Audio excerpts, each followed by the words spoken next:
Let's get real now about what it's actually like living alone in Osaka as a 20-year-old, because there's a lot you guys might not know. You did this wrong, you did this wrong, you did this wrong, don't do this, you did this. I'm gonna live my freaking life, I'm gonna go to Japan. Really scary to think about. Hey guys, welcome back to my channel. My name is Kes, Kestos, Keris. Anything is fine. Today we are actually doing my most requested video of all time, which is a Q&A. If you don't know me, hi, my name is Kes. I'm 20 years old and I live in Japan. I've lived in Japan since I was 19 and I'm from England. Without further ado, let's get on to the video. Not bad, but not good. I put a story on Instagram and I asked you guys to ask me any questions and I will answer all of them. So we're gonna do it today. I have all of your questions on my laptop.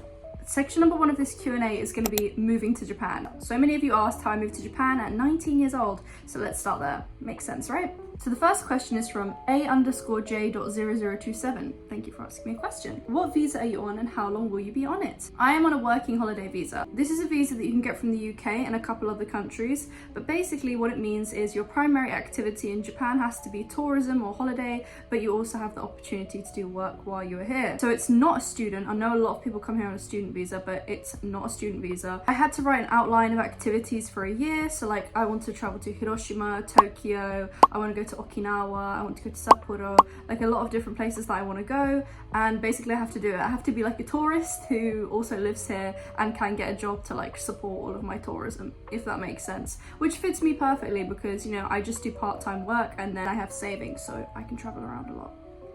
So the second part of the question is how long will you be on it?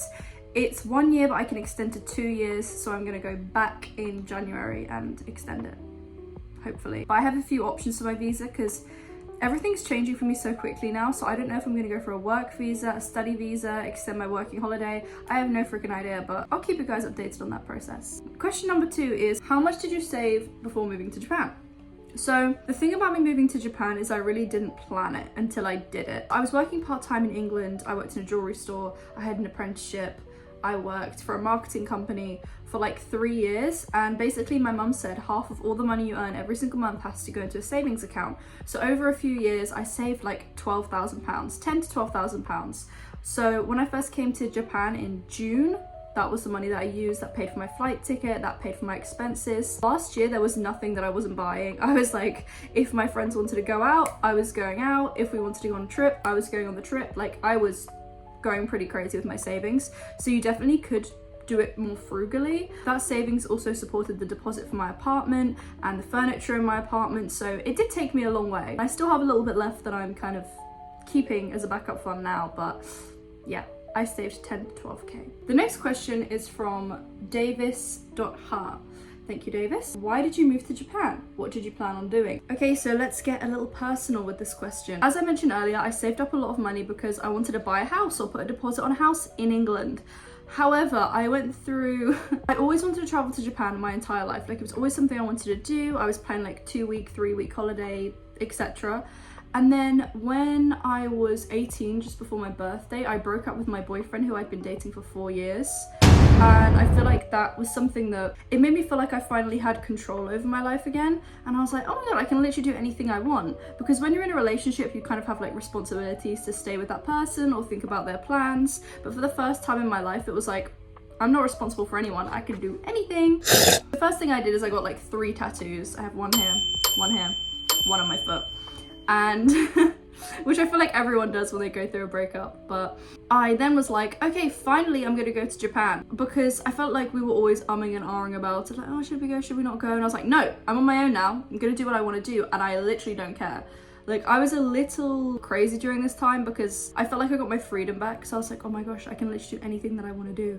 So I looked into different ways to stay to Japan. I looked into so many different things, like 2-week holidays, guided tours, which is crazy to me because I was so close to choosing those things. And if I would have just gone on a holiday, like my whole life would be different, which is really scary to think about.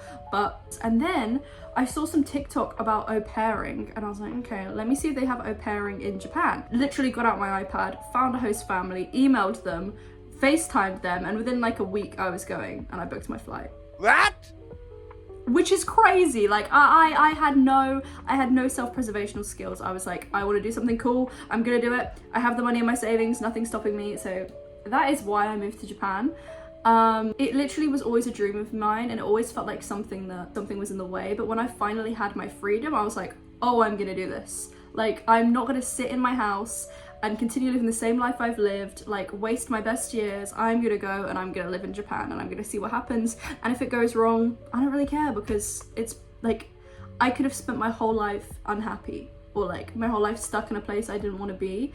And instead I was strong enough to move out of that situation. So I feel like I've always felt like the present is a gift. Like, if I'd made different choices, I wouldn't have the present that I currently have. So it's a gift to me. So what I choose to do with it, so because of that, I'm not gonna waste it. I'm gonna do something fun. I'm gonna live my freaking life. I'm gonna go to Japan. So yeah, I had a very unique and lucky situation with my savings, and just like the mental space I was in before. I was like, YOLO. Yeah, it was crazy. The other question is, what do you plan on doing? So when I first came here, I didn't have the influencing thing, and my au pairing was only for 6 months.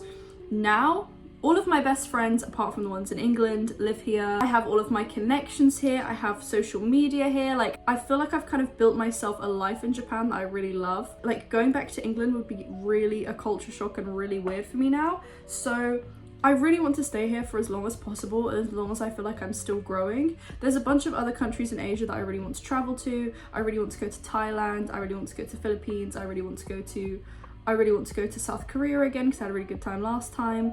But I love Japan. Like, I really enjoy my life here. I really enjoy living here. So I don't like to plan things out too strongly, but I would love to somehow stay here, do content creation, modeling, fashion. That's the dream. Let's manifest it, everybody. Let's put it out into the universe. Woo.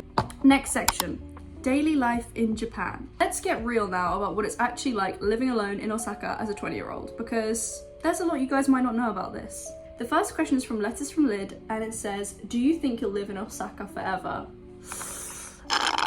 This is a really interesting question, because obviously it's been on my mind. So I have a lot of friends in Tokyo now, and I know that there's a lot of opportunities in Tokyo for work, for modeling, for travel, just for everything. It's a really good central place to live. However, I kind of like how Osaka is a little bit out of the city. Like, close to Kyoto, it's close to Nara, it's close to Kobe. So there's a lot here that I really like that it's close to. And also, to go to Tokyo, it only takes 2.5 hours on the bullet train. So it's not like it's an 8-hour journey or something. Obviously, if you get the night bus, which I did once, it was terrible. If you go the longer way, it can take a lot of time, but it's not so far that I'm like... Also with apartment contracts, they're usually like 2 years long. So if I wanted to move out, I'd have to pay a bunch, and I'd have to pay a bunch of money and all the move out fees and everything. I have a lot of stuff here now, so it's kind of a pain. Like, I think I would rather just travel a lot to Tokyo, travel a lot to different countries. So yeah, I think for now, I'm staying in Osaka for life. The next question was, where do you live in Japan? Osaka. I live in Osaka. I'm not going to go too in depth. I live on XYZ street in this house. No, but I live in Osaka, and I love it. Next question is, which city is your favorite in Japan? I guess my favorite city has to be Osaka. I love Osaka. I feel like there's so much to do here. I feel like the people are really nice. The vibe is really good.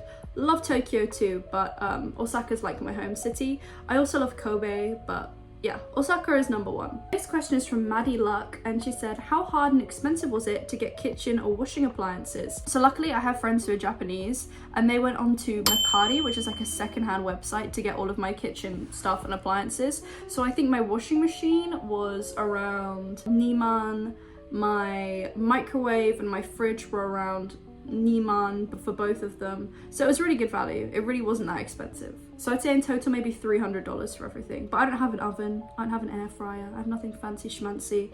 And all of your like kitchen accessories and appliances, like, I don't know, a spatula or a colander or cutlery, any of that boring stuff, you can get from Daiso really, really cheap. So that cost me nothing. The next question is, what's your nearest station? My nearest station is... come on, I'm not gonna say my nearest station. Next question is, what are your hobbies? This is a really nice question. Shumi wa nan desu ka? This is kind of a funny question because I feel like I spend a lot of time content creating, so that's probably my biggest hobby, like filming YouTube videos, filming TikToks, etc. However, I also love to read. I love singing. which not many people know about me. I love to sing, obsessed with anything like beauty, skincare, fashion. I love shopping, like not just shopping like buying things, but just going out with my friends. I'd say at the moment one of my biggest hobbies is like cafe hopping. I love cafe hopping with one of my best friends, Rina. I love going alone to cafes, like trying all the different foods. If I see a place on Instagram, I love to go take pictures. That's really fun. That's something I've only started doing since moving to Japan, so it's really cute. I love scrapbooking as well. Let me show you guys my scrapbook. Like I went to Hiroshima and I scrapbooked all of it. I have all my birthday cards from my family and I went to like a Buffaloes game, I scrapbooked that. This is like all of my friends. So yeah, a lot of my time is content creation, so I feel like that's my big hobby. Thank you for the question, I like that question. The next section is culture shock and language struggles. Yes, culture shock is real, especially when you're from England, going to Japan. Yeah, it was crazy. So the first question is, did you have culture shock when you arrived? I think the first thing that really shocked me is how everything is done to be most convenient and most quick, and like everything has a best way to do it. I think in Japan there's more emphasis on long-term convenience than just short-term convenience. I feel like in England we think more about short-term convenience. I remember when I was hanging the washing for my host mum, I literally just like chucked it on and pinned it and like, it's gonna dry, who cares? And she was like, Keris, you have to do it this specific way, like have it folded out flat so that it dries quicker and have the pockets turned out. And I was like, damn. And I think I quickly realized like there's a lot of rules for everything. Everything in Japan has a rule. Everything has a way to do it. In England, I feel like that's not so much the case, or people just don't care so much anymore. But yeah, everything has a rule. Now I've come to really like that, but at the start, I feel like everyone was just telling me I was making mistakes all the time. All the time. It was like, you did this wrong, you did this wrong, you did this wrong, don't do this, you did this. And that was really tricky for me at the start. Like, I remember I really felt like a baby all the time.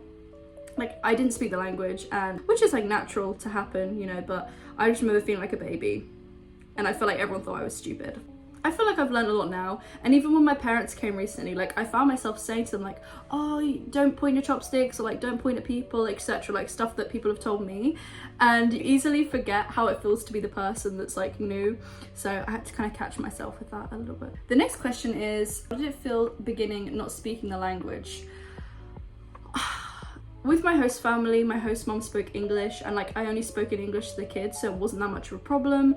But I do remember at the start I was extremely lonely, like really, really lonely, because I lived in a little beach town. I didn't speak any Japanese, there weren't many foreigners there.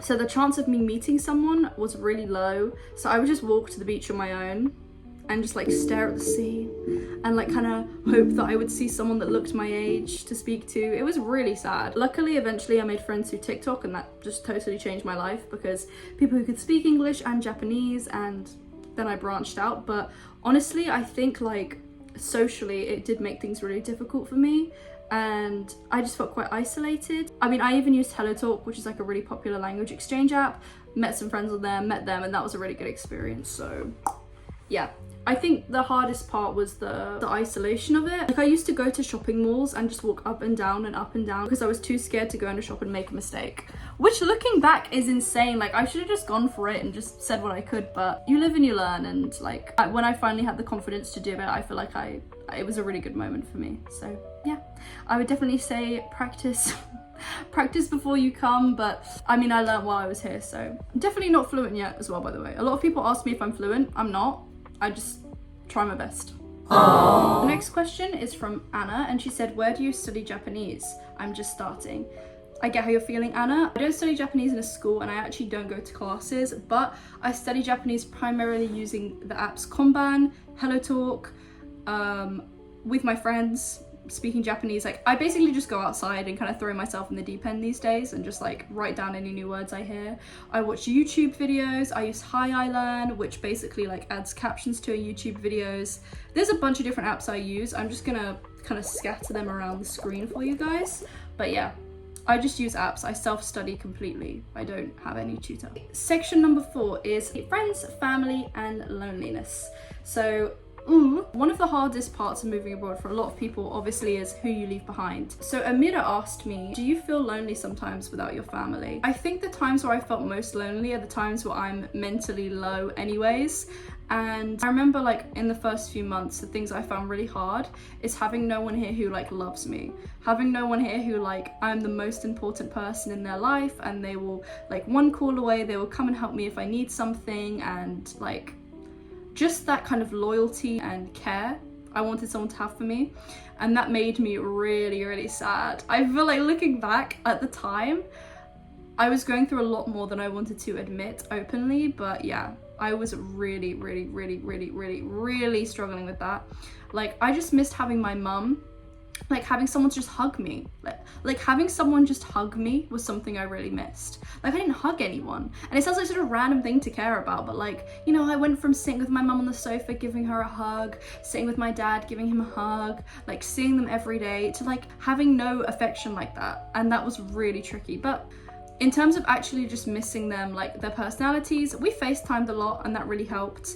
And like, it didn't feel as if I missed them. Like, I never felt like I needed to go back, but if I ever did feel like I wanted to go back to England, it wasn't because of that, it was just because of my own other problems. Like, bear in mind, I'd just come out of a breakup. I had quite a lot of traumatic stuff happen to me before I came to Japan, so I was kind of like thrown in the deep end, and at first I was like, woohoo, and then I had to kind of process everything, and it was a little crazy. So that's definitely what I missed my parents the most, but it does get better, and they came here in May and that was really nice, but it definitely gets easier. The next question is, how did you make Japanese friends? Is it hard? One of my best friends, Yuna, is Japanese, and I met her through Hello Talk. I'd say this is one of the best ways to make Japanese friends because they're also learning English as well. I also have a lot of other friends who use Hello Talk too, so I honestly think this is the easiest way. If not, a really good thing is cafes. Like, sometimes in a cafe, if I see a cute girl, I'll like look at something they're wearing, I'll be like, oh, mecha kawaii. Like, where did you buy this? It's really cute. And that's an easy way to make friends, I think. Someone asked, will you meet up with fans? This is a funny question. I don't feel like I have fans. I feel like my followers are just like, we're just like in a little group chat. So I don't really know how to answer this question. If people wanted to meet me, or like if we wanted to do something cool in Japan, I would be absolutely down to do that. But I don't know if there's a market for that right now for me, but I would love to meet every single person that watches my videos. It's kind of unreal. Like, I don't believe that people actually want to watch me. I'm like, what is going on? It's a very surreal feeling, so I love all of you. Let's do a quick fire final round of random questions. Someone said, what is your favorite sushi topping? My favorite sushi topping is this specific one from Sushiro, which is salmon with basil and cheese. I'm not saying it's traditional, but it's delicious. Someone said, date me. I don't know who you are. Okay, that was so much freaking fun. I love reading those questions. If there's anything I missed, or you guys have any other questions, please comment them down below. But I love all of you guys so much. Thank you so much for watching my videos, asking me questions, interacting. I couldn't be more happy, and yeah. Bye bye guys. I will see you in the next video. Minasan daisuki.